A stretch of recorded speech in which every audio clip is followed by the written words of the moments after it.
प्रेरितों की पुस्तक 2 अध्याय पद संख्या 36।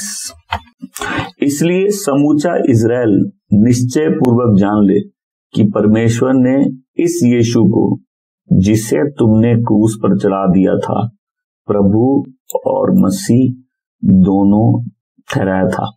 आमीन। कि परमेश्वर ने मसीह यीशु को क्या बना दिया? प्रभु और मसीह दोनों ठहरा दिया। दूसरे पंक्ति हम लोग पढ़ेंगे 1 यूहन्ना 2:6। जो ये कहता है कि वह परमेश्वर में स्थित है, उसे यीशु के जैसा जीवन जीना चाहिए।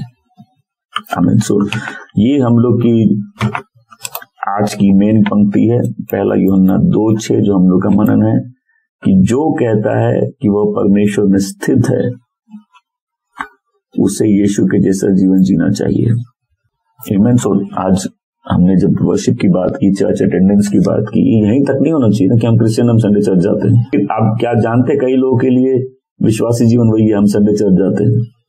तो अटेंडेंस कुछ नहीं करेगा आपका, कलीसिया में खाली दिखने से कुछ नहीं होगा। अगर हम कहते हैं कि हम परमेश्वर में स्थित हैं, तो हमें वैसे ही जीना चाहिए जैसे यीशु ने जीवन जिया है। आमीन। हमें वैसे ही चलना चाहिए जैसे यीशु चले हैं। आमीन।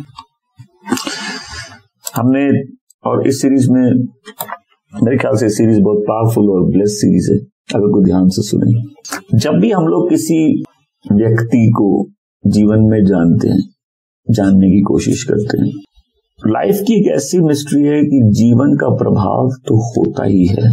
जहां बहुत सी शिक्षाएं इस विषय में दी गई है कि हम किसी भी व्यक्ति से जीवन में जुड़ेंगे, अच्छा बुरा, न्यूट्रल कुछ होता नहीं है, उसकी लाइफ का इफेक्ट और इम्पैक्ट जरूर हमारे जीवन में और हमारी लाइफ से उसके जीवन में जरूर होगा। क्योंकि जब भी कोई या जो भी कोई इंसान इस धरती पे चल रहा है, वो अपने आप में सबसे अलग है, डिस्टिंक्ट है, यूनिक है।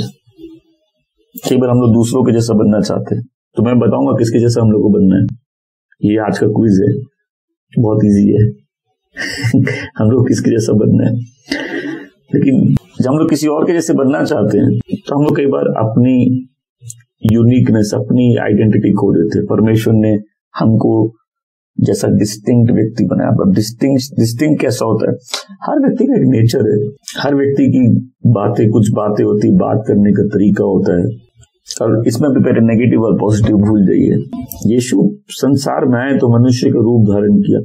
अब जब मनुष्य का रूप धारण किया तो कुछ खाने होंगे उनको पसंद होंगे। आप जब यीशु के बारे में सोचते हैं, आप सोचते हैं यीशु परमेश्वर है, ठीक है, यीशु इंसान है, लेकिन इंसान का मतलब क्या है? यीशु को खाने में भी कुछ पसंद होगी। और यीशु मछली खाते थे, ये हम लोग को मालूम है, और मछली पकाते भी थे, भी मालूम है। क्योंकि जब वो मर के उठते हैं और किनारों में चेलों का इंतजार करते हैं, तब तक मछली खुद ही तैयार कर रहे थे वो। तो रोटी मछली खाते हो, ये हमको मालूम है, उनका भी टेस्ट होगा, राइट। फिर मैं हमेशा इस बात की चर्चा करता हूँ, मैरी, मार्था, लाजरुस प्रभु के दोस्त थे। तो सब लड़ने लगे, आप प्रभु, आपको न्यूट्रल रहना चाहिए, आप प्रभु, आपको न्यूट्रल रहना, आप पास्टर, आपको न्यूट्रल रहना चाहिए, आप सबसे एक ही जैसा रिश्ता रखो। असंभव है, इम्पार्शियलिटी हो सकती है कि भेदभाव नहीं करे। मैं सही बात बोल रहा हूँ।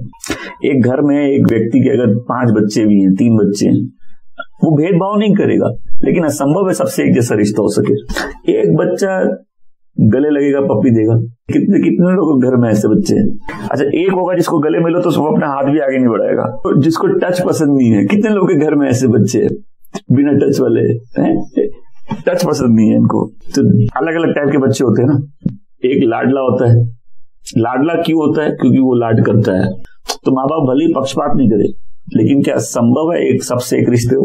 अगर आपको रिश्तों के बारे में एक बात बताओ, सुंदर बात बताओ, अप्लाई करेंगे। आपको रिश्ते बनाने हैं, आप इन्वेस्ट करिए, बन जाएंगे, पहले से बेहतर हो जाएंगे। हमें किसी भी रिश्ते में आप मेहनत करेंगे वो बेहतर हो जाएंगे। कुछ छोड़ के जितनी मेहनत करेंगे पहले से और बर्बाद होंगे। लेकिन उसके अलावा हमें रिश्ते डेवलप किए जाते हैं। इवन आपके माँ बाप से आप अपना रिश्ता पहले से बेहतर कर सकते हो। जहां आप किसी रिलेशनशिप में इन्वेस्ट करेंगे वो रिलेशनशिप ब्लेस्ड हो जाएगा, पहले से अच्छा हो जाएगा, कम्युनिकेशन पहले से बेहतर हो जाएगा।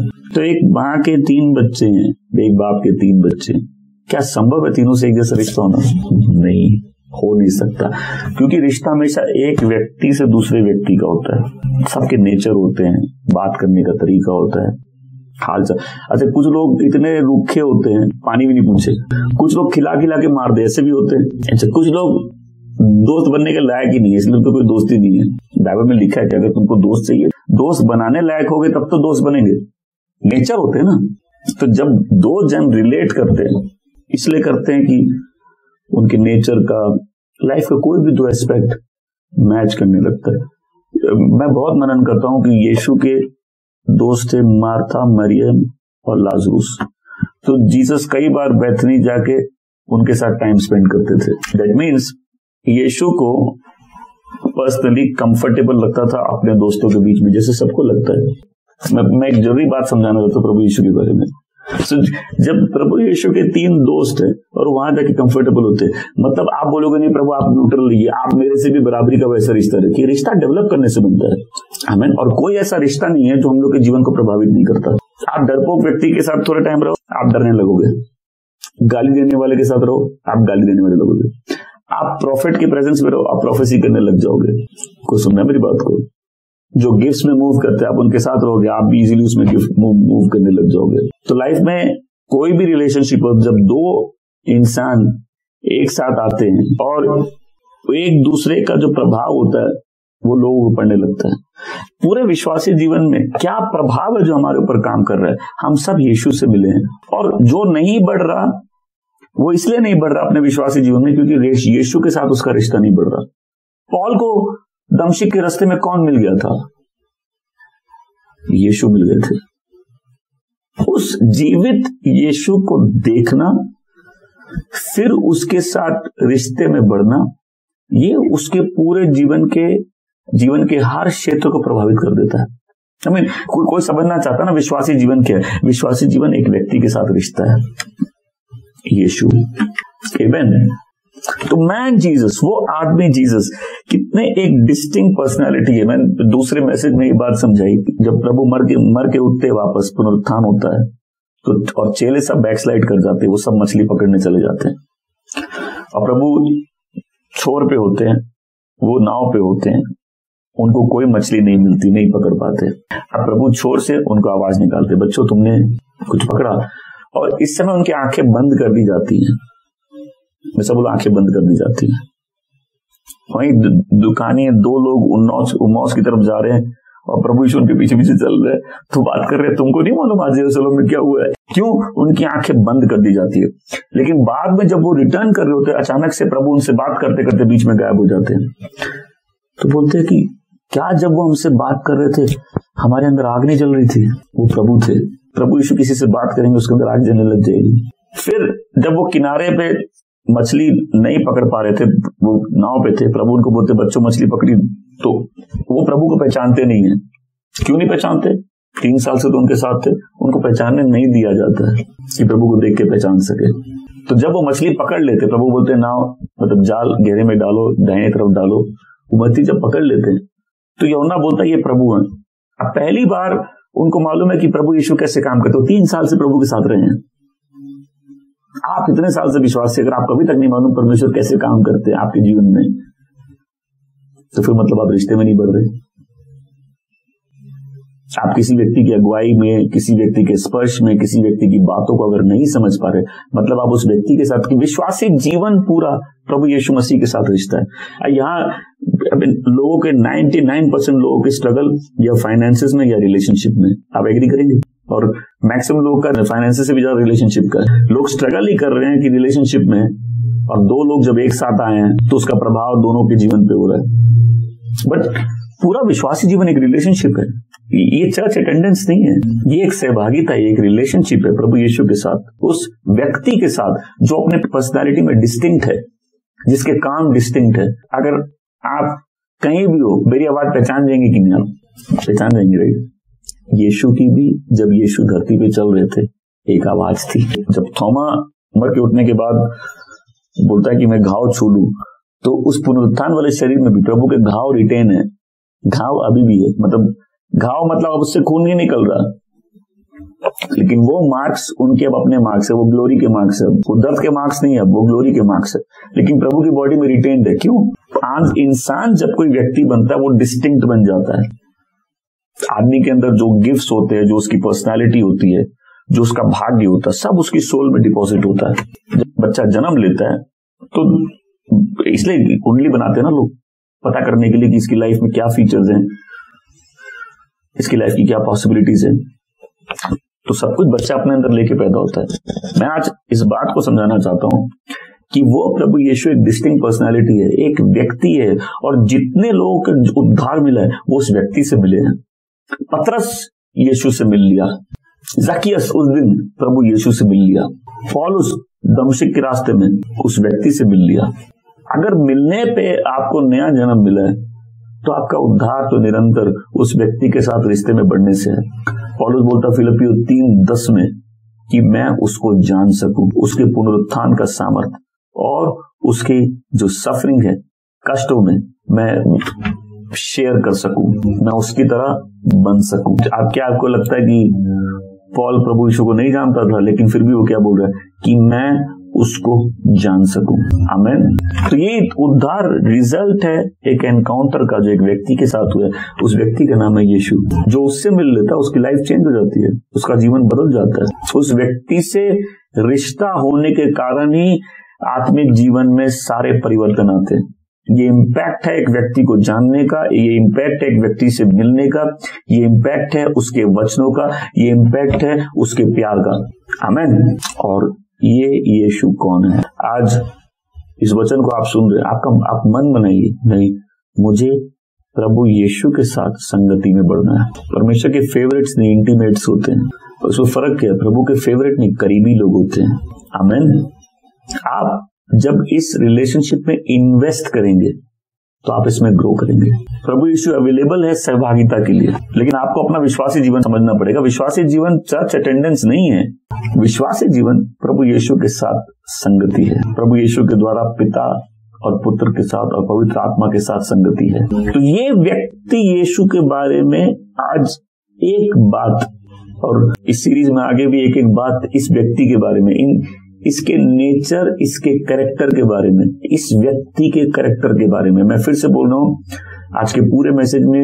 और मैं जब कोई भी मैसेज टीच करता हूं, प्रीच करता हूं, कुछ बातों पे स्ट्रेस करता हूं, कुछ की पॉइंट्स है जो हम लोग को स्ट्रेस करने हैं। डिस्टिंक्ट व्यक्ति प्रभु यीशु की लाइफ में एक चीज देख सकते हैं, उनका पिता से प्रेम। आमीन। उनका पिता परमेश्वर से प्रेम, और ये अद्भुत प्रेम था। उनके जीवन का रिजल्ट ही इस कारण था कि उनका पिता के प्रति अद्भुत प्रेम है। आमीन। और वो प्रेम फिर कैसे दिखता है? वो प्रेम उनकी कुछ बातों में, उनकी लाइफ में कुछ चीजों में दिखता है। नंबर 1, आज्ञा पालन। यीशु ने वो किया जो पिता ने आज्ञा दी। आमीन। यीशु ने वो किया जो पिता ने आज्ञा दी। यीशु ने पिता से अपने वचनों में, अपने कामों में प्रेम किया।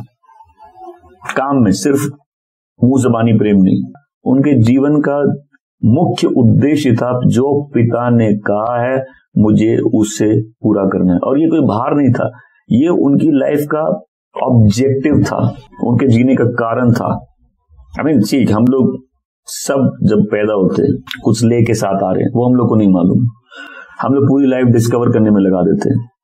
प्रभु यीशु बोलता मैं आया हूं उन किताबों के अनुसार जो मेरे लिए लिखी गई है। आमीन। वो आए हैं अपने मन की नहीं करने, पिता की इच्छा पूरी करने के लिए। एक बात बताइए, कोई अपने पिता की क्यों सुनेगा अगर पिता से प्यार नहीं है? तो उसके लिए तो उसके सारी आज्ञाएं एक भार होंगी। यूहन्ना 6:38 में प्रभु कहता है कि मैं स्वर्ग से नीचे आया हूं अपनी इच्छा पूरी करने नहीं, परंतु उसकी करने जिसने मुझे भेजा है। हम लोग क्या करते हैं? मैं चाहे ये करूं, मैं चाहे वो करूं, मेरी मर्जी। प्रभु बोल रहे मैं अपनी मर्जी करने नहीं आया। प्रभु ने स्वर्ग में अपनी महिमा छोड़ दी, किस लिए? क्योंकि उनको पिता की इच्छा पूरी करनी थी। मनुष्य का रूप धारण करके जीवन हमारे बीच में आए, क्यों? क्योंकि उनको पिता की इच्छा पूरी करनी थी। पिता की इच्छा के अनुसार क्रूस पे अपना जीवन भी दे दिया, क्यों?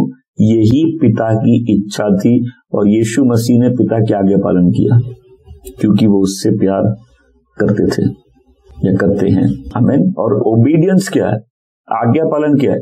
मृत्यु तक भी। अब ये दृश्य हम लोग को अब्राहम और इसहाक के उसमें देखता ना, कि अब्राहम अपना बच्चा इसहाक को, जो उसका इकलौता बेटा था, उसको बलिदान देने जाता, क्योंकि परमेश्वर बोलते अपना बेटा, अपना इकलौता बेटा मुझे बलिदान कर दो। जब वो लेके जाता है तो इसहाक उससे पूछता है कि पिताजी लकड़ी है, आग है, बलिदान कहाँ है? तो अब्राहम बोलता परमेश्वर बंदोबस्त करेंगे। लेकिन इसहाक को उसने लिटाया, इसहाक चह पे किया। आप इस बात को सोचिए, अब्राहम ने अपने बच्चे को लिटाया वेदी पे, उसको मारने के लिए तैयार हो गया। तो इसहाक उस समय उस यीशु के रूप में ही लेटा है कि वो बच्चा कोई आर्ग्यूमेंट नहीं है। आप वो सीन सोचिए, कोई बच्चा ऐसे मरने के लिए तैयार होगा। लेकिन फिर इसहाक का भी अपने पिता का प्रेम और सम्मान सोचो कि जब पिता ने लिटाया है तो लेट गया। तो परमेश्वर ने अब्राहम को अपना बेटा देने नहीं दिया, लेकिन अपना इकलौता पुत्र दे दिया। और जब परमेश्वर ने भी उसको बलिदान दिया, इस पुत्र ने भी कोई आवाज मुंह से नहीं निकाली। क्यों? वो अपने पिता से प्रेम करता है, वो आया ही है पिता की इच्छा पूरी करने। आमीन। यीशु से संगति हमको भी यीशु जैसा बना देगी। मैं इसलिए बता ना, आप किसी व्यक्ति से संगति, आप किसी पियक्कड़ के साथ, बेवड़े के साथ आप संगति करोगे, आप भी पियक्कड़ बन सकते हो। हम लोग जो भी हैं, किसी संगति का ही प्रभाव है। जब यीशु के साथ हम संगति करेंगे तो यीशु वो मोल्ड है जिसमें पिता सबको डालना चाहते हैं। यीशु के जैसा सबको बनाना चाहते हैं, अपने पहलौठे के जैसा, अपने बेटे के जैसा, अपने इकलौते पुत्र के जैसा, जिसके द्वारा हम सबको बेटे बेटी जैसे गोद लिया है। आमीन। यीशु की वो आज्ञा पालन इसलिए नहीं है कि हमको करना पड़ेगा, वो उसी इसहाक की तरह जैसे लिटा दिया और पिता ने मार दिया। इसहाक को तो अब्राहम ने मारा नहीं, क्योंकि परमेश्वर ने मारने नहीं दिया, लेकिन अपने इकलौते बेटे को मार दिया। यीशु बोलते मैं आया ही हूं अपनी इच्छा पूरी करने, नहीं पिता की इच्छा पूरी करने। इसलिए यूहन्ना 10:17-18 में प्रभु क्या बोलते हैं कि कोई मेरे प्राण मुझसे नहीं लेता। वो कहते हैं इसलिए कि पिता मुझसे प्रेम करता है, क्योंकि मैं अपना जीवन देता हूं और मैं वापस दे दूंगा, मतलब वापस वो मर के उठ जाएंगे। कोई मेरा जीवन मुझसे नहीं लेता, मैं खुद उससे देता हूं। तो मेरे पास सामर्थ है उसको देने का, और मेरे पास सामर्थ है उसको वापस लेने का। आमीन। तो मरने के लिए, या मेरे पापा बोलते हैं स्वर्ग जाना तो मरना पड़ेगा। अगर तुमको पुनरुत्थान चाहिए तो मृत्यु तो होगी। हम लोग उस पावरफुल जीसस पे मनन करते जो मर के उठ गए, लेकिन उस सफरिंग जीसस, वो जीसस जो सफर किया, दोनों एक ही है, अलग अलग नहीं है। कई लोगों को दो चाहिए, आपको चाहिए, जब जीसस का पावर आप मांगेंगे उसकी सफरिंग का हिस्सा आपकी लाइफ में आ ही जाएगा, क्योंकि दोनों व्यक्ति एक ही व्यक्ति है। इसलिए पौलुस बोलता है मुझे तंग मत करो, मैं अपने शरीर में यीशु मसीह के घाव लिए फिरता हूं। अरे भाई, मरे प्रभु यीशु, घाव लिए प्रभु यीशु तुम्हारे शरीर में कैसे आ गए? ये संगति का असर है। जब तुमको पुनरुत्थान का सामर्थ मिलेगा, तकलीफें भी कुछ तुम उसके साथ शेयर करने लगोगे। हालेलुया। आज्ञा पालन पहली चीज जो प्रेम को मैनिफेस्ट करती है, प्रकट करती है, वो यीशु मसीह का आज्ञा पालन। दूसरी बात, अपने पिता के वचनों को रखना, उनके पिता की बातों को सम्मान देना।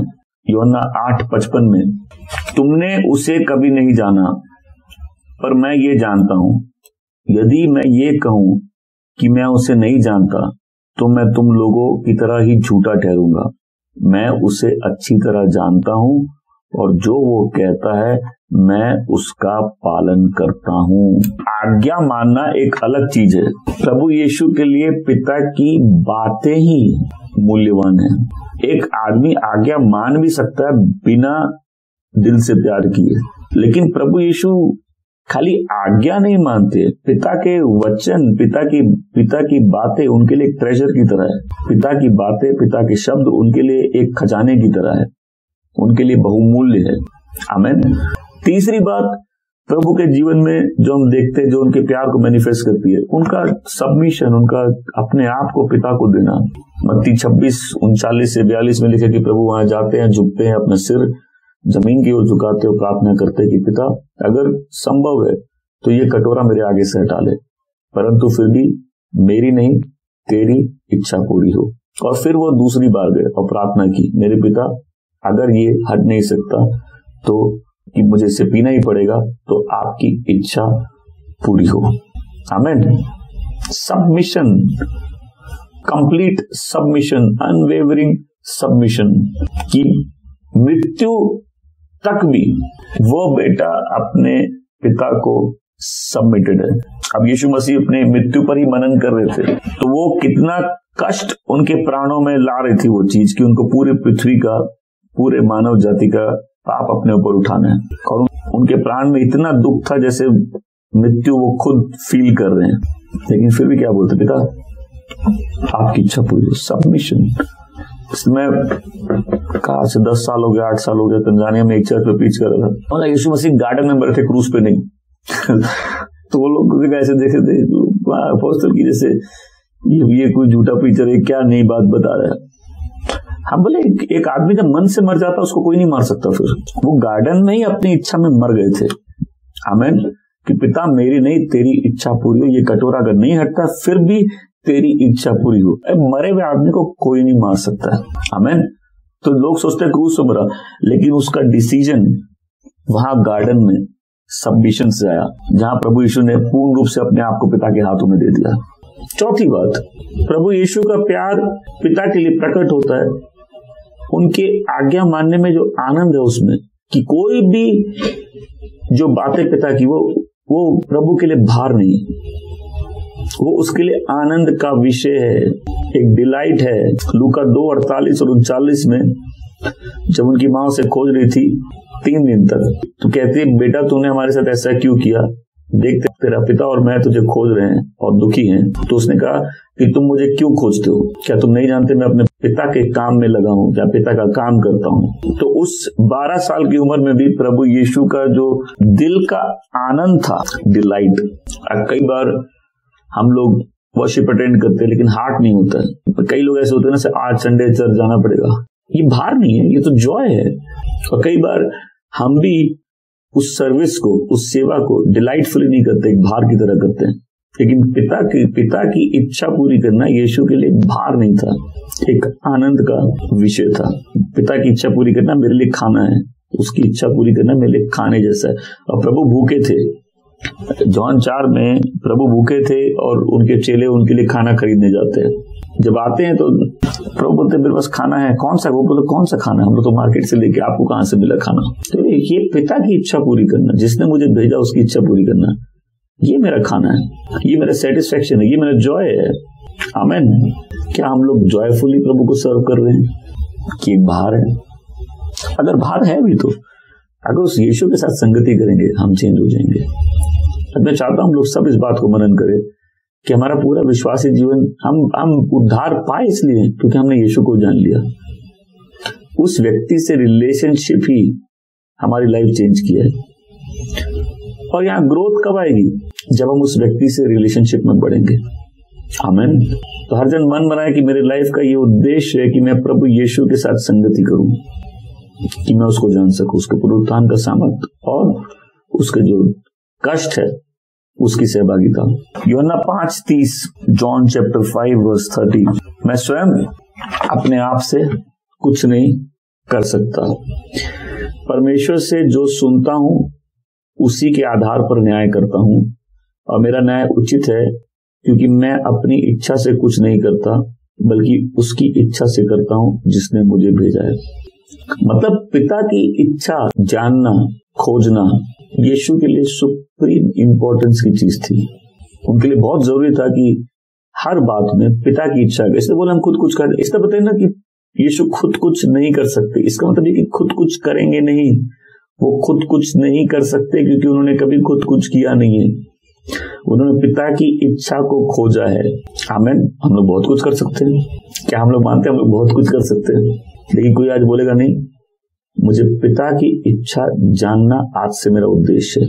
आमेन। To seek God's will. प्रभु मैं ये करूं कि ना करूं। प्रभु लड़ो कि, जब प्रभु बोले लड़ो, पीट दो, ढूंढ दो। दाऊद पूछता प्रभु मैं लड़ू कि नहीं लड़ू? लड़ो, मारो, पीटो। जब युद्ध में जाना है तो पूछे प्रभु मैं लड़ू कि नहीं? And David inquired of the Lord. दाऊद ने प्रभु से पूछा, पिता की इच्छा जानिए, कि मालूम नहीं कि आप किसी जगह संघर्ष कर रहे हो, वो आपकी अपनी इच्छा लड़ने की, पिता ने नहीं भेजा। कोई बोले लड़ेंगे, पहले प्रभु से पूछे प्रभु इससे लड़े, तो बोले नहीं ये काम का नहीं, समझ लो, नहीं हम नहीं लड़ते। क्या हम लोग अपने जीवन में पिता की इच्छा खोजना उद्देश्य रखते हैं कि प्रभु यीशु के लिए बोलते मैं अपने आप से न्याय नहीं कर रहा हूं, मैं जैसा पिता से सुन रहा हूं मैं वैसा कर रहा हूं, और मेरा न्याय धर्मी है, सही है, क्योंकि मैं अपनी इच्छा नहीं खोज रहा। मैं सब बोलो मैं अपनी इच्छा नहीं खोज रहा। ये गाना कितना आसान है, मेरी इच्छा हो नहीं तेरी इच्छा पूरी हो। लेकिन जब हम इच्छा खोज ही नहीं रहे उसकी, तो विश्वासी जीवन अपने आप में क्या है? परमेश्वर की इच्छा खोजना, सिद्ध इच्छा खोजना अपने जीवन के लिए। आमीन। जैसे हमने आज बात की अच्छे काम करने का, अच्छे काम क्यों करना? ये परमेश्वर की इच्छा है कि हम लोग ट्रेंड हो हर किस्म के अच्छे काम के लिए। आमीन। छठी बात, प्रभु का प्रेम कैसे मैनिफेस्ट होता है? जब प्रभु ने किसी और की गवाही नहीं एक्सेप्ट की, सिर्फ पिता की। यूहन्ना 5:34, जॉन चैप्टर 5 वर्स 34, मैं मनुष्य के साक्षी पर निर्भर नहीं करता, बल्कि यह मैं इसलिए कहता हूं जिससे तुम्हारा उद्धार हो। और आगे वर्स 41 में क्या लिखा है? मैं मनुष्य द्वारा की गई प्रशंसा पर निर्भर नहीं करता। आमीन। उनकी निर्भरता किससे? पिता क्या बोल रहे बेटे के बारे में। हम में से कई लोग दुखी है ना, लोग हम लोग के बारे में क्या बोलते हैं, लेकिन प्रभु यीशु क्या बोलते हैं? मैं मनुष्य की साक्षी पर निर्भर नहीं करता, मैं मनुष्यों की प्रशंसा, मनुष्यों की बढ़ाई, उनकी साक्ष्य नहीं खोज रहा। और यीशु के पास पिता का अप्रूवल था, पिता की बढ़ाई थी। यह मेरा प्रिय पुत्र है, इससे मैं प्रसन्न हूं। आमीन। एक दिन हम लोग भी जब न्याय के सिंहासन में के सामने खड़े होंगे, किसी आदमी की बड़ाई और प्रशंसा हम लोग के काम की नहीं होगी, लेकिन पिता क्या साक्ष्य दे रहे हमारे बारे में। आमीन। कोई इस बात को सोचे पिता क्या बोलते मेरे बारे में। हालेलुया। जितने जन उद्धार पाए, पिता बोलते ये मेरा बेटा है। आमीन। अब बेटा और प्रिय बेटा में थोड़ा फर्क होता है। यह मेरा प्रिय पुत्र है, इससे मैं प्रसन्न हूं, इससे मैं आनंदित हूं। एंड आई प्रे कि हम लोग सबकी लाइफ पिता के लिए आनंद का विषय होगा। आमीन। हम पिता की टेस्टिमनी के लिए जीने लगेंगे। हम सब अपने आप को तैयार करेंगे, हमको प्रभु यीशु से सुनना है। शाबाश, शाबाश मेरे वफादार सेवक, शाबाश। प्रभु पीठ पे थपथपाए, हालेलुया। शाबाश मेरे वफादार सेवक, तू थोड़े में वफादार था, तुझे बहुतों का अधिकार दिया जाएगा। और बहुत से ऐसे भी सुनेंगे ना, तू नालायक सेवक, प्रभु जी व्यक्ति को तोड़े दिए, जिसने दबा दिया, उसने प्रभु से डांट खाई ना। जब हम यीशु के साथ संगति करेंगे, हमारे लिए भी पिता क्या बोल रहे बहुत इंपॉर्टेंट हो जाएगा। नो डाउट हम लोग कई बार लोगों का अप्रूवल चाहते हैं, लोग क्या बोलते हैं बहुत मैटर करता है, बट ऐसे ही तो रिश्ते लाइफ को चेंज करते हैं। जब हम प्रभु यीशु के साथ रहेंगे, हम उसके जैसे बन जाएंगे। सातवीं बात, यूहन्ना 8:29, जॉन चैप्टर 8 वर्स 29, और मेरे भेजने वाला मेरे साथ है, उसने मुझे अकेला नहीं छोड़ा, क्योंकि मैं सर्वदा वही करता हूँ जिससे वह प्रसन्न होता है। यीशु पिता को खुश करने के लिए, प्रसन्न करने के लिए जीते थे, और ये आज्ञा पालन से भी ज्यादा बढ़ गए, क्योंकि आज्ञा पालन में तो आदमी सिर्फ जो आज्ञा उसको मानने की कोशिश करता है, लेकिन जो व्यक्ति किसी व्यक्ति को खुश करना चाहता है, वो हमेशा खोजेगा कौन सी बात इस व्यक्ति को खुश करेगी। कई लोग जब लड़ाई करते हैं, पता करते हैं ना कौन सी बात इसको इरिटेट करेगी, आप वही काम करे, करते नहीं है। कौन सी बात इसको आग बबूला कर देगी, आप वही काम करते। कौन सी ऐसी बात बोलूं जिससे इसका मुंह लाल हो जाए, अभी फड़फड़ाने लगे, नहीं करते से। लेकिन जब हम किसी को प्लीज करना चाहते हैं, तो हम पता करते हैं क्या काम करे जिससे वो व्यक्ति आनंदित हो जाए। आमीन। यीशु बोलते मैं वही करता हूँ जिससे पिता आनंदित होते हैं। क्या हम लोग यीशु के बारे में कुछ जान रहे हैं? यीशु कैसे व्यक्ति है? और ये सिर्फ आज्ञा पालन से ज्यादा है। मतलब यीशु का कंसर्न, कांस्टेंट कंसर्न था कि पिता को कैसे प्लीज किया जाए। नहीं, ये रिलेशनली ऐसा होता है, राइट? रिलेशनली होता ना। तो ये कम्युनिकेशन प्रॉब्लम से सबसे पहले बड़ा प्रॉब्लम है कि हम सामने वाले को प्लीज करना हमारा कोई कंसर्न नहीं है, उसको खुश करना हमारा कोई कंसर्न नहीं है। हम तो सिर्फ वो काम कर रहे हैं जो हमको करना है। लेकिन प्रभु यीशु का कंसर्न था, मुझे पिता को प्लीज करना है, जो बात पिता को आनंद देगी वही मुझे करना है। आमीन। 8वीं बात, काम पूरा करके। मैंने तेरे नाम को महिमा दी है और जो काम तूने मुझे दिया है उसे मैंने पूरा किया। जो काम तूने मुझे सौंपा है वो काम मैंने पूरा किया। यूहन्ना 17:4, जो काम तूने मुझे सौंपा मैंने उसको पूरा किया है और मैंने तेरे नाम को महिमा दी है। आमीन। जो काम तूने मुझे सौंपा है मैंने उसे पूरा किया है और तेरे नाम को महिमा दी है। आमीन। काम पूरा किया, पिता का काम पूरा किया और पिता को महिमा दी। मतलब यीशु मसीह के लिए पिता की महिमा उनकी लाइफ में सबसे इंपॉर्टेंट थी।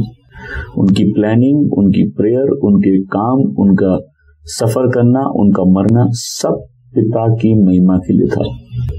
उसी रिश्ते से हमको उद्धार मिला है, उसी रिश्ते से हम बढ़ते हैं। आमीन। सो जो बैकसाइड कर जाते हैं वो कौन है? उस रिलेशनशिप में ग्रो नहीं किए। आमीन। यहाँ कोई भी बैठा फ्रस्ट्रेटेड, आपकी लाइफ में कोई रिलेशनशिप वर्क नहीं कर रहा, लेकिन आपकी लाइफ का सबसे इंपॉर्टेंट रिलेशनशिप आपका और प्रभु यीशु का रिश्ता है। क्या आप उस पर ध्यान दे रहे हो? क्या पौलुस की तरह आप भी कहना चाहते हो कि मैं उसको जानना चाहता हूँ? आमीन। अब ये जानना एक एफर्ट है ना। आज जैसे आपने वचन सुना, क्या आपने यीशु मसीह को और जाना? हम मेहनत करते हैं, हम वचन पढ़ते हैं, हम प्रभु यीशु के बारे में खोज करते हैं, हम आराधना करते हैं, हम उसकी प्रार्थना करते हैं। हालेलुया। जो इस संगति में हम बढ़ेंगे उस व्यक्ति के जीवन का प्रभाव हमारे ऊपर, जो भी जीवन में पाप किया है, आपके साथ परिस्थिति नहीं, लोग हो गए, हम लोग लाइफ में कहीं भी गए हैं किसी रिलेशनशिप के कारण गए। जब स्कूल कॉलेज में लोग रेबेलियस हो गए, बागी हो गए, क्यों? किसी रिलेशनशिप, किसी व्यक्ति से मिल लिए, किसी दोस्ती में चले गए, किसी संगति में चले गए। आपको उद्धार मिला है, किसी व्यक्ति को प्रभु ने भेजा तभी मिला। आप प्रभु में ग्रो कर रहे हो, किसी संगति में हो तभी कर रहे हो। तो लोगों के साथ चीजें नहीं होती, लोग हो जाते हैं। एक रिश्ता जिसमें हम लोग सब बढ़ सकते हैं वो है यीशु मसीह के साथ संगति। और जब हम यीशु मसीह के साथ संगति करेंगे तो क्या होगा? हम भी पिता से वैसे ही प्रेम करने लग जाएंगे जैसे पुत्र ने किया। आमीन। हम लोग की लाइफ में भी चेंजेस आने लगेंगे।